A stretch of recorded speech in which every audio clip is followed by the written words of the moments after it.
युद्ध में भारत को मिली जीत को विजय दिवस के तौर पर मनाया जाता है। 1971 के युद्ध के परिणाम स्वरूप बांग्लादेश आजाद हुआ था। इस उपलब्धि और वीर जवानों की शौर्य को नमन करने तथा शहीद जवानों को श्रद्धांजलि अर्पित करने के लिए प्रतिवर्ष 16 दिसंबर का दिन विजय दिवस के रूप में मनाया जाता है। सिपाही Rekhiram, unit 13 Jammu and Kashmir rifles. तो 1971 युद्ध के शहीदों को श्रद्धांजलि पेश की जा रही है और इस मौके पर एक शानदार प्रोग्राम किया गया, शहीदों को नमन किया गया। इस मौके पर जो शहीद हुए हैं जवान, उनके परिवार वालों को सम्मानित भी किया गया। अखनूर से ये तस्वीर हम आपको दिखा रहे हैं, जहां पर उपराज्यपाल मनोज सिन्हा को देखा जा सकता है।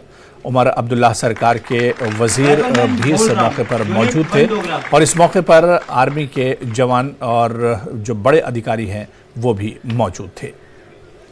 तो 1971 युद्ध के शहीदों को नमन विजय दिवस समारोह में उपराज्यपाल मनोज सिन्हा भी शामिल हुए और 1971 युद्ध के शहीदों को इस मौके पर याद किया गया। उनके जो परिवार वाले हैं, उनके घर वालों को सम्मानित भी किया गया है।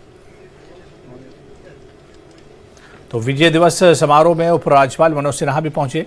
1971 युद्ध के शहीदों को नमन किया गया। विजय दिवस समारोह में उपराज्यपाल मनोज सिन्हा को भी देखा जा सकता है और इसके अलावा 1971 युद्ध के शहीदों को श्रद्धांजलि पेश की गई, उन्हें खिराज अकीदत पेश किया गया।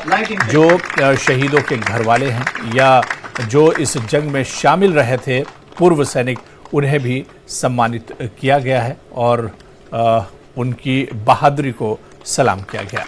तो विजय दिवस समारोह में एलजी मनोज सिन्हा शामिल हुए और 1971 युद्ध के शहीदों को इस मौके पर याद किया गया है।